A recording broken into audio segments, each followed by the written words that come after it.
بنو امیہ کا سب سے حسین بادشاہ سلیمان بن عبد الملک، سب سے حسین، 42 سال کی عمر، جوانی، اس کی میت کو قبر کے قریب کیا گیا تو ہلنے لگا تو اس کے بیٹوں نے کہا ہمارے ابا زندہ ہیں، وہ سختہ ہو گیا ہے، زندہ ہیں۔ عمر بن عبدالعزیز رضی اللہ رحمت اللہ علیہ فرمانے لگے ارے بھتیجو زندہ نہیں ہے، قبر کا عذاب جلدی شروع ہو گیا ہے، بلا عجل اللہ بالعقوبہ، چھپاؤ، جلدی چھپاؤ۔ عمر بن عبدالعزیز جس تخت پر بیٹھے اس پر سلیمان تھا، اس پر ولید تھا، اس پر عبد الملک تھا، ان تینوں نے اپنے من کو راضی کیا، عمر بن عبدالعزیز نے اپنے رب کو راضی کیا۔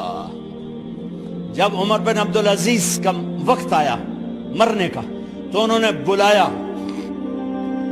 رجا بن حیوہ سے، فرمایا کہ میں نے عبد الملک بن مروان، چاچا بھی تھے سسر بھی تھے، ان کی بیٹی فاطمہ سے شادی ہوئی تھی، میں نے اس کو قبر میں اتارا، کفن کی گرہ کھول کے دیکھا تو اس کا چہرہ قبلے سے ہٹ چکا تھا، رنگ کالا سیاہ پڑ چکا تھا۔ عبد الملک بن مروان گورا چٹا تھا، یہ جگہ سرخ تھی، کالا۔ پھر میں نے ولید کو قبر میں اتارا، اس کا بیٹا 10 سال حکومت کی، اس نے 21 سال حکومت کی، اس نے 10 سال کی، ولید بن عبد الملک۔ میں نے اس کے کفن کی گرہ کو کھول کے دیکھا تو اس کا رنگ سیاہ ہو چکا تھا اور قبلہ کی طرف سے چہرہ پھر چکا تھا۔ پھر اس سلیمان کا واقعہ تو ابھی سنایا، پھر اس سلیمان کو قبر میں اتارا اور اس کے کفن کی گرہ کو کھول کے دیکھا تو اس کا چہرہ قبلے سے ہٹ چکا تھا۔ اب میں جا رہا ہوں، مجھے دیکھنا۔ پہلے تینوں نے حکومت کی پوجا کی اور عمر بن عبدالعزیز نے اپنے اللہ کی پوجا کی۔ انہوں نے ایک بڑا عجیب خطبہ دیا جب خلیفہ بنے، اے لوگو، بچپن میں شعر و شاعری کا شوق تھا تو میں شاعر بنا، تھوڑا سا اٹھان ہوئی تو علم کا شوق لگا، میں نے علم حاصل کیا، جوان ہوا تو فاطمہ بنت عبد الملک سے عشق ہوا، میں نے اس سے شادی کی، اب اللہ نے مجھے حکومت دے دی ہے، اب تم دیکھو کہ میں اس سے اپنے اللہ کو راضی کروں گا۔ ہمارے حکمران تو ووٹ سے آتے ہیں اور چلے جاتے ہیں 4-5 سال کے بعد، ان کی وراثت میں حکومت آ رہی ہے اور 3 بر اعظم پر حکومت ہے، اور ایسا روب دبدبہ ہے بنو امیہ کا، کوئی ان کے سامنے سر نہیں اٹھا سکتا۔ 3 بر اعظم میں زکوٰۃ لینے والا کوئی نہ بچا، 3 بر اعظم میں سوال کرنے والا کوئی نہ بچا، 3 بر اعظم میں ظالم کوئی نہ بچا، 3 بر اعظم میں مظلوم کوئی نہ بچا۔ لیکن خود کیسا رہا؟ گھر آئے، فاطمہ بڑے اچھے دن گزرے ہیں، اب امتحان ہے، میں تیرا حق نہیں ادا کر سکوں گا، طلاق لینی ہے میں حاضر ہوں، ساتھ دینا ہے تو میرے اپنے حق معاف کرو، اپنے حق معاف کرو۔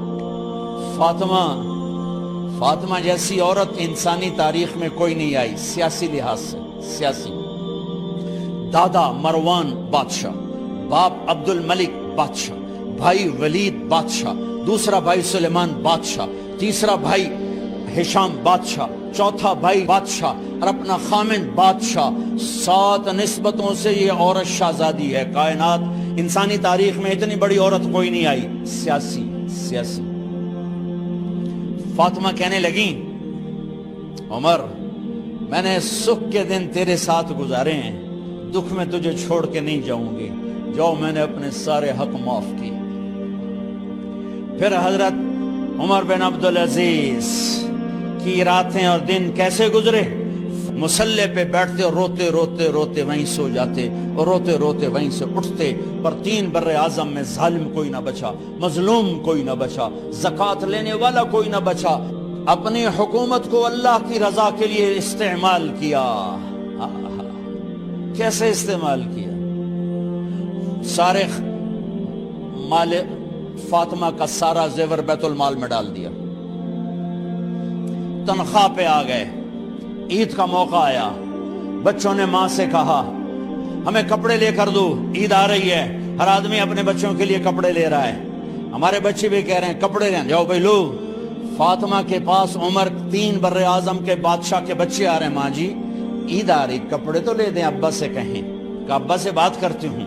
ابا تشریف لائے, خزانے لبالب بھرے ہوئے گندم کے ڈھیر کی طرح, کہ امیر المومنین بچے کپڑے مانگ رہے ہیں. فاطمہ میرے پاس تو پیسے نہیں, میں کہاں سے کپڑے لے کر دوں, میرے پاس تو پیسے کوئی نہیں.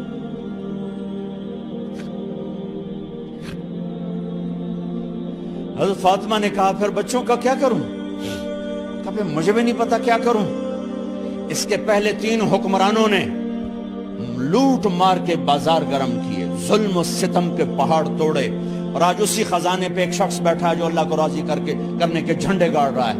تو فاطمہ نے کہا آپ ایسا کریں, اگلے مہینے کی تنخواہ ایڈوانس لے لیں, اس سے میں اپنے بچوں کو کپڑے لے دیتی ہوں, اور گھر کا خرچہ میں مزدوری کر کے گھر کی روٹی چلا لوں گی. ارے اپنی تاریخ پڑھو, صرف ڈرامے ہی نہ دیکھتے رہ جاؤ, صرف گانے نہ سنتے رہ جاؤ. اور بھی دکھ ہیں زمانے میں محبت کے سوا. انہوں نے اپنے بلایا وزیر خزانہ مزاحم, اپنا ہی غلام. ہاں بھائی مزاحم, ہمیں بچوں کے کپڑے چاہیے, تو اگلے مہینے کی تنخواہ ایڈوانس مل جائے. وہ کہنے لگے امیر المومنین آپ مجھے لکھ کر دے دیں کہ آپ 1 مہینہ زندہ رہیں گے, میں آپ کو تنخواہ دے دیتا ہوں. عمر بن عبدالعزیز سر جھکایا, اٹھے, گھر گئے. فاطمہ میرے بچوں سے کہہ دو کہ تمہارا باپ کپڑے لے کے نہیں دے سکتا. اپنی تاریخ تو دیکھو. عید کا دن آ گیا, خلیفہ وقت عید کی نماز پڑھاتے تھے, نمازیں بھی خلیفہ وقت پڑھاتے تھے. بنو امیہ کا خاندان ملنے کے لیے آ رہا ہے. سارے سرداروں کے بیٹے, اعلیٰ پوشاک, اعلیٰ لباس ملنے آ رہے ہیں. تھوڑے دیر بعد دیکھا تو بچے بھی ملنے آ رہے ہیں. امیر المومنین کی حیثیت سے بچے باپ کو ملنے آ رہے ہیں, اور ان کے جسموں پر پرانا لباس ہے. حضرت عمر انہیں دیکھ کر ادھر اپنے سرداروں کے بچے دیکھے تو زرق برق پوشاکیں, اپنے بچوں کو دیکھا. ارے اس باپ سے پوچھو جو سب کچھ کر سکتا ہو اور پھر مٹھی بند کر لے کہ نہیں میں نے حرام کی طرف نہیں جانا.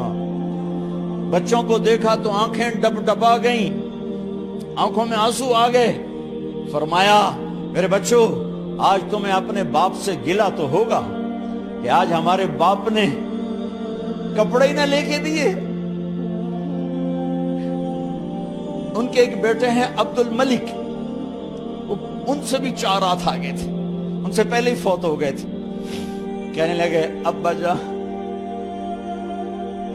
آپ کو مبارک, آج ہمارا سر بلند ہے, ہم شرمندہ نہیں ہیں, آپ کو مبارک ہو. آپ نے قومی خزانے میں بددیانتی نہیں کی ہے,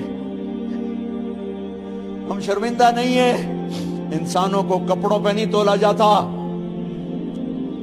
آج کا میرا دیس کا مالدار اتنا فقیر ہو گیا ہے, اتنا چھوٹا ہو گیا ہے کہ وہ اپنا تعارف کروانے کے لیے 50 لاکھ کی گھڑی لیتا ہے, 6 لاکھ کا جوتا لیتا ہے. آج کی بیگم اتنی چھوٹی ہو گئی ہے کہ اپنے قد کو بڑا کرنے کے لیے وہ 10 لاکھ کا ہینڈ بیگ لیتی ہے کہ دیکھو میرا بیگ 10 لاکھ کا ہے. ارے میری بہن تو 10 ٹکے کی بھی نہیں رہی اگر تو نے بیگ سے اپنے آپ کو بڑا بنایا. او میرے دوست تو 2 ٹکے کا نہیں ہے اگر تو 10 لاکھ کے جوتے اور 50 لاکھ کی گھڑی سے اگر تو بڑا بننا چاہتا ہے. ارے اس دھوکے سے نکلو. برینڈڈ کہاں جا رہے ہو؟ جب تم اپنی ذات میں بے قیمت ہو تو رب ذوالجلال کی قسم تمہاری گھڑیاں, تمہارے بیگ, تمہاری گاڑیاں, تمہارے بنگلے تمہاری عزت کو بڑھا نہیں سکتے. ابا جان آج ہم خوشی سے بلند ہیں کہ ہمارے باپ نے بددیانتی نہیں کی. گھر میں تشریف لائے, کہنے لگے فاطمہ کچھ پیسے ہیں، میرا انگور کھانے کو جی چاہ رہا۔ بس فاطمہ رونے لگی۔ فرمایا امیر المومنین خزانہ تو بھرا پڑا ہے، 1 درم کا بھی تیرا حق نہیں ہے کہ تو 1 درم لے کے انگور خرید لے۔ تو تڑپ اٹھے، فاطمہ میں جہنم نہیں برداشت کر سکتا۔ وہ میرے بھائیو جو دن رات سود میں پھنس چکے ہو، جو دن رات جوے شراب میں پھنس چکے ہو، کیسے اللہ کے سامنے سرخرو ہو کر کھڑے ہو گئے؟ ایک رات گھر میں تشریف لائے، بچیاں بیٹیاں، منہ پہ ہاتھ، کپڑا رکھا، دوپٹہ رکھا منہ پہ، اور بات کریں۔ آپ نے پوچھا ارے کیا ہوا تمہیں، یہ منہ پہ کپڑا کیوں رکھتی ہو؟ تو خاموش ہو گئی، لیکن گھر کی خادمہ رو پڑی۔ کہا امیر المومنین آج آپ کی بیٹیوں نے کچا پیاز توڑ کے اس سے روٹی کھائی، سالن کھائی، اور میرے آج کا تاجر کہتا ہے جھوٹ نہ بولوں تو کاروبار کیسے، میرا افسر کہتا ہے رشوت نہ لوں تو گزارا کیسے کروں۔ تو عمر بن عبدالعزیز پھس پہ ہچکیوں کے ساتھ روئے کہ میری بچیوں میں تمہیں بڑے اچھے کھانے کھلا سکتا ہوں، پر میں جہنم کی آگ برداشت نہیں کر سکتا۔ بھائیو اس بندے نے اپنے آپ کو ذبح کر دی، اللہ کو راضی کرنے کے لیے ذبح کر دی، اپنے ذات کو، اپنے جذبات کو، اپنے احساسات کو۔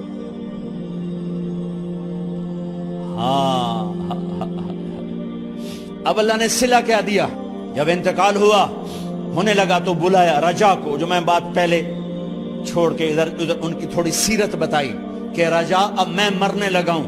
عبد الملک کالا ہو گیا تھا، ولید کالا ہو گیا تھا، سلیمان کالا ہو گیا تھا۔ یہ کیوں کالے ہوئے تھے؟ یہ بے نمازی نہیں تھے، بدکاری نہیں کرتے تھے، کسی کی طرف ان کی میلی آنکھ نہیں اٹھی کبھی۔ یہ ظالم تھے، ظالم انسانوں کا خون پیا، مال میں خیانت کی، اس پر اللہ نے چہرے پھیر دیے۔ آج عمر بن عبدالعزیز جا رہا ہے کہ دیکھو میں جا رہا ہوں، مجھے دیکھو میرے ساتھ کیا ہوتا ہے۔ ان کا انتقال ہوا، ان کی میت قبر کے کنارے رکھی گئی، اور اب نیچے اتارنا ہے۔ سلیمان کی میت کو اتارنے لگے تو ہلنے لگا، اور عذاب قبر پہلے شروع ہو گیا۔ عمر کی میت کو جب قبر کے قریب کیا گیا،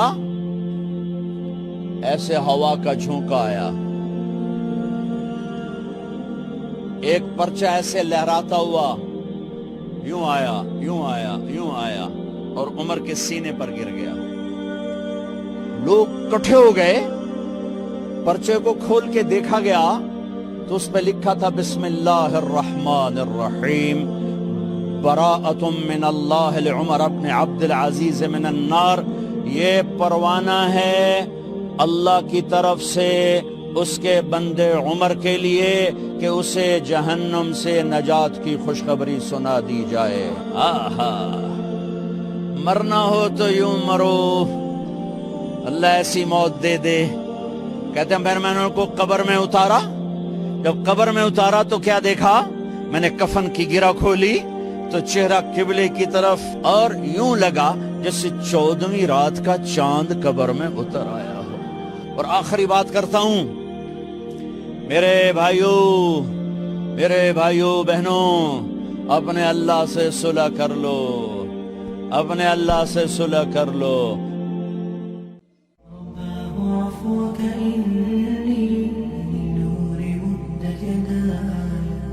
نزعت أسرى قلبي